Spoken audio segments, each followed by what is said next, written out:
Hi viewers, this is me Rabaha Imran and you are watching my YouTube channel. Viewers, सबसे पहले channel को subscribe कर लें, वीडियो को लाइक करें, शेयर करें और बेल आइकॉन ऑन करना मत भूलिएगा। आज हमें ज्वाइन किया है डॉक्टर इश्तियाक अहमद साहब ने। सर, बहुत शुक्रिया हमारे व्यूवर्स के लिए आपने टाइम निकाला। बहुत बहुत मेहरबानी इनवाइट करने का रिबाहा जी। बताएं आज का क्या है सर, टॉपिक। आज का टॉपिक ये है कि इसराइल और फ़लस्तीन के दरमियान कॉन्फ्लिक्ट चल रहा है। यूक्रेन और रशिया के वॉर के बाद एक और पूरे वर्ल्ड में एक और जंग का आगाज़ हो चुका है। तो आज हम डिस्कस करेंगे, उस पर ये अपडेट आती है हमारे सामने कि यूएई जो है वो इसराइल को सपोर्ट कर रहे हैं। इसके पीछे आखिर क्या रीज़न है? क्या कहना नहीं, चाहेंगे? सपोर्ट नहीं कर रहे वो, कंडेम कर रहे हैं कि अ, ये जो अटैक हुआ है जिसमें सिविलियंस को बड़ा ब्रूटली मारा गया है, उसको उन्होंने अफसोस का इजहार किया है। हाँ जी, तो ये तो दुरुस्त है ये। लेकिन यूएई के अलावा सऊदी अरेबिया का भी मैंने बयान पढ़ा है। वो कहते हैं कि हमने इसराइल को बहुत दफ़ा वार्न किया है कि जब तक आप ये ऑक्यूपेशन की सियासत को ख़त्म नहीं करेंगे और फ़लस्तीनियों के साथ एक पुरअमन वो क्या कहते हैं मुआहदा नहीं करेंगे कि उनको भी एक टू स्टेट, देखो यूनाइटेड नेशंस के सारे रेज़ोल्यूशन कहते हैं कि 2 स्टेट्स होनी चाहिए। और जो ए, ये फ़लस्तीनियों और अ, इज़राइल का इसको जंग नहीं है, ये हमास और इज़राइल की है। जो पीएलओ है, जो जिसकी हुकूमत वेस्ट बैंक पे है, वो बहुत देर से तैयार हैं कि इज़राइल के साथ पुरअमन तरीके से टू स्टेट सॉल्यूशन के ज़रिए आप अमन कायम कर दें, ताकि दोनों लोगों के पास एक जो वो चाहते हैं कि उनको स्टेट्स मिल जाएँ। तो ये जो नेतन्याहू और ये लोग हैं, ये उस तरफ आते ही नहीं हैं। तो इससे फिर जो है वो अ, हमास को फिर उसने ये टेररिज्म की है। बड़े दुःख की बात है, जो हुआ है मैंने भी देखा है। लेकिन इसके पीछे इज़राइली स जो हुकूमतें हैं, उनकी पॉलिसीज़ को भी मद्देनज़र रखना चाहिए, दोनों को। हुँ। सही। तो सर, जैसे आपने कहा कि ये हमास और इज़राइल की एक लड़ाई है, तो फिर ये फ़लस्तीन की जो है पाकिस्तानी मीडिया ये क्यों कहता है कि फ़लस्तीन के साथ हम स्टैंड ले रहे हैं, फ़लस्तीन के साथ बहुत ज़ुल्म हो रहा है, बहुत। फ़लस्तीनी तो है ना, फ़लस्तीनी जो हैं वो तो अंडर ऑक्यूपेशन है। You should read a little about the Israel Palestine conflict. There जी, आर जी। Israelis, there are Palestinians who live under occupation on the हाँ, तो उनको आज़ादी जब तक नहीं देंगे तो एक्सट्रीमिस्ट फोर्सेस को है, उनको एक चांस मिल जाता है बात करने का। हाँ। सर, हमारे बहुत सारे व्यूअर्स थे, वो ये आपके व्यूज़ इस हवाले से जानना चाह रहे थे कि इस जंग का, यानी कि इस कॉन्फ्लिक्ट का आगाज़ के हवाले से थोड़ा-सा हमारे व्यूअर्स के साथ अपना ओवरव्यू शेयर कर दें। वैसे तो आपने इस पर बहुत सारे प्रोग्राम्स किए हैं, लेकिन थोड़ा-सा अगर आप इस पर ओवरव्यू दे देंगे, तो हमारे व्यूअर्स जो हैं आपके व्यूज़ जानकर उनको खुशी होगी। देखो, ये कॉन्फ्लिक्ट की बुनियाद तो ये है ना कि अ, सेकंड वर्ल्ड वॉर के बाद जो नाज़ी क्राइम्स जो हैं, हॉलोकॉस्ट, और उसके बाद जो यहूदी जो बचे, उनको इन्होंने ला के फ़लस्तीन में बसाने की कोशिश की।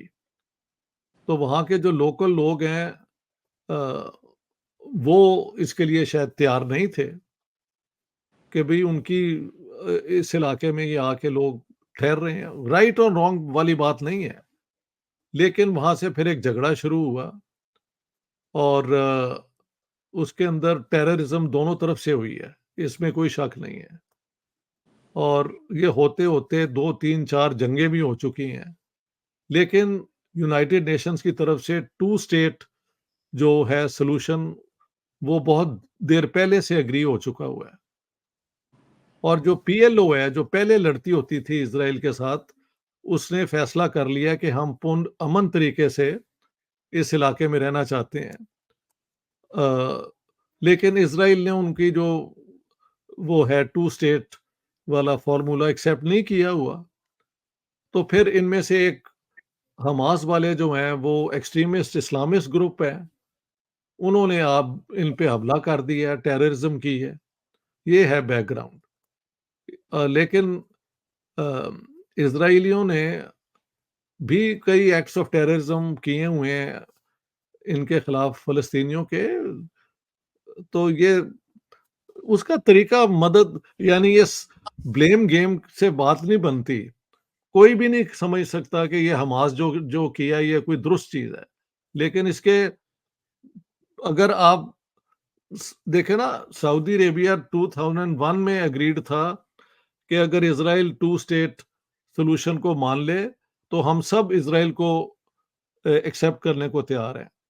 और इज़राइली प्रेसिडेंट आने को भी तैयार थे रियाद में मिलने के लिए, ही वाज़ सो हैप्पी। लेकिन उस ज़माने की जो हुकूमत थी मेहल आरियल शरोन ने, उसने नहीं आने दिया। तो इज़राइल की तरफ से भी तो वो लोग हैं ना जो इस टू स्टेट जो फ़ॉर्मूला है इसको ये वो एक्सेप्ट नहीं करते। और अगर वो नहीं करते तो फिर इस उनके अंदर जो अब फ़लस्तीनियों के एक्सट्रीमिस्ट ग्रुप है, उसने ये हरकत कर दी है। अब क्या होगा आई डोंट नो, खून-खराबा ही होगा, लेकिन जब तक अमन इंसाफ की बुनियाद पे नहीं होगा, ये चलता रहेगा। ऐसे ही है। अच्छा सर, पाकिस्तान फ़लस्तीन को सपोर्ट करता है, इसके पीछे आखिर क्या रीज़न है? क्या कोई समझते हैं? इनका क्या नहीं, माइंडसेट? भई मुसलमान वो हैं, तो ये मुसलमान है, ये कोई माइंडसेट वाली बात है। मुसलमान होने की वजह से सपोर्ट करते हैं, that's all. There is no big deal about it, that's all. हुँ। तो सर फिर यूएई भी तो इस्लामिक कंट्री है ना, वो भी तो अभी जहाँ तक वो हमारा एक लेकिन अब हर शुड पाकिस्तान डिसाइड कि कौन-सा मुल्क क्या करेगा? हर मुल्क अपनी तरीके से डिसाइड करता है। मैं बता रहा हूँ पाकिस्तान की वजह क्या है? डज़न्ट मीन कि यूएई भी ये करेगा जो पाकिस्तान करता है। You don't have an understanding of how international politics works. अच्छा सर, देखिए, कोविड पैंडेमिक की वजह से पूरे वर्ल्ड पे एक जो बहरान चल रहा है, ठीक है?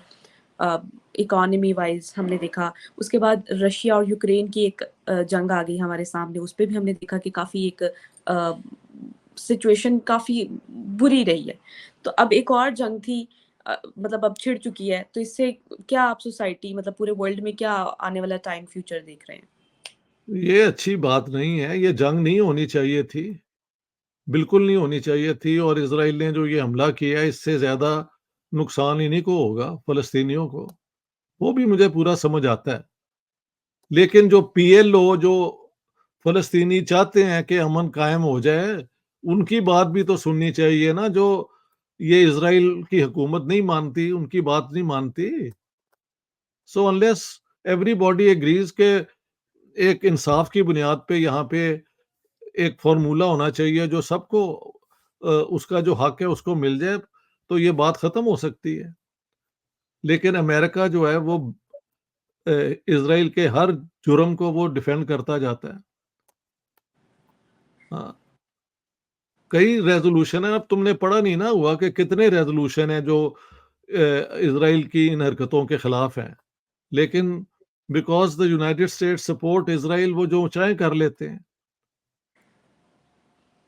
So that's it. तो सर एक इसके पीछे क्या एक मेजर फैक्टर समझते हैं कि अमेरिका का इज़राइल को सपोर्ट करना? क्योंकि इस इलाके में जो ऑयल है और वहाँ पे वो अरबों को ट्रस्ट नहीं करते, उन्होंने ये मुल्क उनके ऊपर टोटली डिपेंडेंट है, तो वो उनको सपोर्ट करते हैं। दूसरी बात ये है कि वहाँ पे जो जूइश लॉबी है, उसका बड़ा इन्फ्लुएंस है अमेरिका में। इसके अलावा और वो 4 लाख 4 मिलियन है यहूदी, लेकिन 40 मिलियन क्रिश्चियंस हैं, जो फंडामेंटलिस्ट क्रिश्चियन है, जो बिलीव करते हैं कि जीसस का जो दूसरी दफ़ा आना है ना, उससे पहले सारे यहूदी जो हैं वो फ़लस्तीन में आएँगे, फिर जीसस क्राइस्ट आएगा।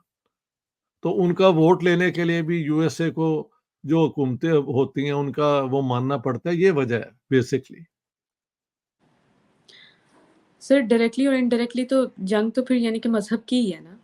इन्होंने मज़हब की एक जंग इसको बना। तो हाँ, मज़हब की जंग ही बन रही है ना, बिल्कुल सही है। You are right absolutely. तो फिर सर अगर वेस्ट भी अगर ये मज़हब के अकॉर्डिंग ही जो है वो जंगें करने सारे लग गया। वेस्ट का तो नहीं है, सारा वेस्ट नहीं, यूएसए की ये पॉलिसीज़ है। हुँ, बाकी दुनिया ने तो कई रेज़ोल्यूशन जो हैं, जो इज़राइल को भी कहते हैं कि भई आप गलत कर रहे हैं, उनको ये वीटो कर देते हैं अमेरिकन्स। सिक्योरिटी काउंसिल में पास 5 के पास है ना वीटो, तो जी सर। अमेरिका हर रेज़ोल्यूशन को वीटो कर देता है। तो सर इसका फ्यूचर आप क्या देख रहे हैं? इस पे कोई सॉल्यूशन निकल आएगा? एक आखिरी सवाल निकलना आप। चाहिए, निकल आएगा तो मुझे नहीं पता, निकल आना चाहिए तो ये अमन हो सकता है वहाँ पे और फ़लस्तीनियों को एक स्टेट दे दें जिनकी आप रिस्ट्रिक्ट कर सकते हैं उनकी फ़ौजी ये सारा कुछ अ, मगर उनको एक आज़ाद मुल्क दे दें, ईस्ट जेरूसलम का कुछ हिस्सा उन्हें दे दें, जैसे कि एग्रीड था पहले से ही। 67 वॉर के बाद जो यूएन रेज़ोल्यूशंस हैं वो यही हैं। तो ये जो नेतन्याहू और ये जो लोग हैं ये उसके लिए तैयार नहीं हैं और ये जब चाहते हैं किसी न किसी बहाने से वहाँ के इज़राइलियों के घरों को ले लेते हैं और उनके वहाँ से उनको वहाँ से एक्सपेल कर देते हैं। तो ये एथनिक क्लेंजिंग कर रही है इज़राइल आराम, आराम, आराम से। और जो ये इन्होंने किया है वो क्योंकि सबको नज़र आता है और बड़ी बर्बरियत इस्तेमाल की है तो और फिर ये मीडिया वाली जंग भी तो है ना, सारा मीडिया अब इज़राइल के साथ खड़ा हुआ है क्योंकि वेस्टर्न पावर्स जो हैं वो फिर इस तरह ही है ये so that's the background to it. Sir and पर क्या मैसेज देना चाहेंगे जो व्यूअर्स आपको देख रहे हैं? नहीं मेरा मैसेज तो ये है कि अ, ये जो है हमास ने ये जो हरकत की है इससे बहुत खून खराबा होगा, बहुत लोग मारे जाएँगे। इन्होंने वहाँ पे जाके सिविलियंस को जो किया है कत्ल, वो बहुत गैर इंसानी हरकत है, इसमें कोई शक नहीं है। लेकिन ये जो इज़राइली हुकूमत है, ये जो फ़लस्तीनी अमन के साथ रहना चाहते हैं, टू स्टेट सॉल्यूशन के ज़रिए, ये उनके साथ बात करने को तैयार नहीं है। तो इस तरह जो एक्सट्रीमिस्ट हैं, उनको चांस मिल जाता है अपने एजेंडे को आगे लाने का। इसमें शायद ईरान की भी बैकिंग है, हिज़्बुल्लाह की भी होगी। ईरान ने कहा तो है कि हम डायरेक्टली इन्वॉल्व नहीं है, बट हू नोज़? तो फिलहाल तो लगता है कि हमास ने सरप्राइज़ अटैक तो कर ही दिया है ना, इज़राइल की सारी सिक्योरिटी और इंटेलिजेंस जो फ़ोर्सेज़ हैं, वो फ़ेल हो गई हैं। अब ज़ाहिर है इज़राइल के पास जो है, वो क्या कहते हैं फ़ौजी कुव्वत है, वो बहुत ज़्यादा है। तो वो जो चाहेंगे अब कर लेंगे, लेकिन यहाँ पे बात रुकेगी नहीं, या तो सारे फ़लस्तीनियों को कत्ल कर दो ना, वो रहें नहीं। जब तक वो रहेंगे, तो ये बात तो होगी कि अभी हमारे से ये इन्होंने हमें भी एक अपना मुल्क बनाने दें, ये नहीं बनाने देते। So that's it. बिल्कुल ठीक कहा सर आपने, बहुत शुक्रिया सर कि वो आपने हम हबीब जालिब का एक शेर है कि ज़ुल्म भी हो और अमन रहे, ज़ुल्म भी हो और अमन रहे, क्या मुमकिन है तुम ही कहो। ज़बरदस्त सर, यहाँ ज़बरदस्त। पे बात खत्म होती है कि बहुत अगर अगर इज़राइल भी तैयार हो जाए फ़लस्तीनियों को उनका हक देने को, तो क्या बुरा है? दोनों क्या हम अ, मैंने ना 2001 से सऊदी अरेबिया ने कहा हुआ है कि we are willing to recognize Israel, अगर वो फ़लस्तीनियों को भी एक उनका एक मुल्क दे दें। और ये यूएन रेज़ोल्यूशंस हैं सिक्योरिटी काउंसिल के भई, saying that this is the solution. So that's what I am saying. बार इसी पे हम बात कर रहे हैं। ऐसे ही है। हाँ, सर और ये भी बता दूँ कि जब पीएलओ की हुकूमत थी ना वहाँ पे गाज़ा में, तो इज़राइलियों ने ये हमास को तैयार किया था, उनको इलेक्शन जितवाया था। अ, तो ये हमास वैसे तो ईरान की बैकिंग है, लेकिन शुरू में इसकी बैकिंग इज़राइली इंटेलिजेंस ने की थी, पीएलओ को कॉर्नर करने के लिए। क्योंकि पीएलओ ने वो क्या कहते हैं ये आर्म्ड कॉन्फ्लिक्ट छोड़ के अमन की बात शुरू कर दी थी। और डू यू नो कि एक प्राइम मिनिस्टर जो थे इज़राइल के, जो हीरो थे 73 वॉर के, यिtzhak रबीन, उन्होंने और यासर अराफात ने एग्रीमेंट कर लिया था कि हम अमन में ये सारा कुछ करेंगे। तो यासिर अपना यिtzhak राबिन को एक फनेटिकल यहूदी ने आके कत्ल कर दिया था। तो जो उधर से टेररिज्म हुई है वो उसका जिक्र कहीं नहीं होगा कि अमन के, अगर इज़राइल से भी कोई अमन के लिए तैयार हुआ है तो इन्होंने मर्डर किया है इज़राइलीज़ ने उसे, यिtzhak राबिन को। वन साइडेड स्टोरी से बात नहीं बनती। हाँ जी। बिल्कुल, हाँ स्टोरी तो दोनों साइड से की रखनी चाहिए। जी। तो हम तो कहते हैं कि इस किस्म का जो हमास ने हरकत की है, इससे कोई फ़लस्तीनियों को एकदम फ़ायदा नहीं होगा, लेकिन लॉन्ग रन में इज़राइल को कहीं न कहीं ये मानना पड़ेगा कि जो यूएन के रेज़ोल्यूशंस हैं, वो उनको पूरा कर रहे हैं। या वो फ़लस्तीनियों को भी, इज़राइल को एक यहूदी स्टेट ना बनाएँ, एक सेक्युलर स्टेट बना दें और फिर इनको गाज़ा को और इनको सारों को इंक्लूड कर लें एज़ इक्वल सिटिज़न्स। तो वो भी वो करने को तैयार नहीं है, बिकॉज़ देन द ज्यूज़ की जो मेजॉरिटी है वो, उन्हें डर लगता है कि ये ख़त्म ना हो जाए। तो अगर ये भी नहीं होना तो वो भी नहीं होना, तो फिर इसी तरह तो नहीं ना चलता रहेगा। इसका जो फ़ैसला दुनिया ने किया हुआ है वो यही है कि एक इज़राइल की स्टेट होनी चाहिए और एक फ़लस्तीनियों की होनी चाहिए। That's it. Side by side they should live in peace, that's all. बिल्कुल ठीक कहा।